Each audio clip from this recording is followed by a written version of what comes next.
I really do not see a world where she does not win this thing, y'all. I mean, she's she's witnessing history and also making history for the Indiana Fever, right? I'm gonna use some facts here. The Pacers are undefeated at home in the NBA Finals, primarily in the playoffs. Primarily, not every game, but every game that she's there, they've won at home. Keep that in mind. Every game that she is there, they've won. Is it coincidence? Is it a fortune teller? We don't know. Maybe not. But that's something to look at. Another thing, she brings energy.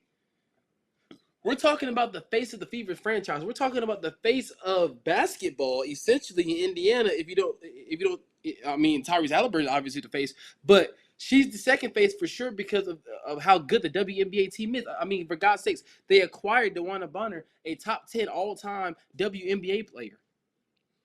She's gonna put them over the hump. I do believe that they're gonna go deep in the playoffs if Aaliyah Boston can stay healthy. Lexi Hall, she can get consistent. I do believe that they are going to make that run, but we're talking about them being in the Pacers game right now. And good luck charms. I think Caitlin Clark is a good luck charm. The whole arena is different when Pat McAfee is there, Caitlin Clark is there, the Pacers legends like Reggie Miller, Ron Artest. You even had Lance Stevenson, Born, aka Born Ready in the building. You had Roy Hibbert. You know what I mean? You know, Roy Hibbert. You had him in the building. You also had Danny Granger in the building as well. George Hill was there for the Eastern Conference Finals. So you've had Pacers legends coming back. Rich Smith was in the building. You've had Pacers legends come back. Jermaine O'Neal, obviously. So if they can, the management, obviously, of the Pacers, this is good for them, right? To have their legends come back and show their support. It's like alumni in college. You go back and you support those who are coming up in your college. You want to show them that, hey, I'm in this with you as well. You know, and I love that from the management side, from the marketing side, the business side of the Indiana Pacers front office. You want to have everybody on board when it's time to win. Trust me. Now I know Jermaine O'Neal. You know, he said on the running back show on FanDuel TV, go watch it and go subscribe. You know, he said my heart is telling me Indiana, but my head is telling me OKC. I get that. I get that. But you are a Pacer for life. You are a Pacer for life. As much as Paul George wants to, say that I love LA. This is my home, and I've always seen myself in a Lakers jersey. And then he gets traded to the Clippers, and then he says that, oh, I see myself in the Clippers jersey now. No, it's always gonna be home. Indiana is home for Paul George. He is number two behind Reggie Miller, and we'll forever be number two behind Reggie Miller. I know he upped and left the city, and I know that whole situation. But once again, brother gave everything he had, and on top of that, look at what he did when Danny Granger got hurt. He essentially took Danny Granger's spot as the franchise player, and Danny Granger had no problem with that. Those are the humble players in the NBA that we have to look at.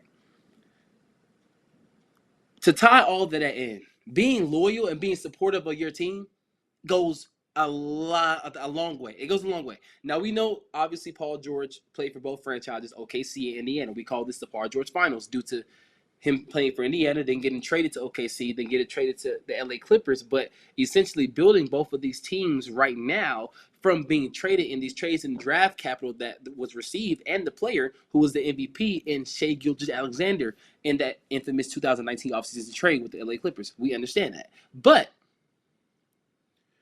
Indiana sports is always going to be connected. They have their slogan, but this is Indiana. 49 states, but this is Indiana. I love that. I love that slogan. The connection is real right now. The love is real. The vibes are great. From what I am hearing from my Indiana Pacers fans, they are hearing and they are seeing the effect of we're going to be behind our team no matter what. This is all we have. Basketball is really all we have. I know we have the Colts.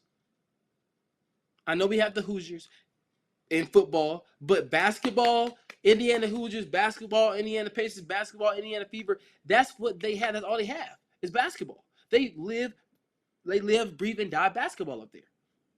They breed great basketball players from up there. If you look at some of the all-time greats, some of them were actually born in Indiana or around that area. So we have to give our credit to Indiana. Have to give our credit to them.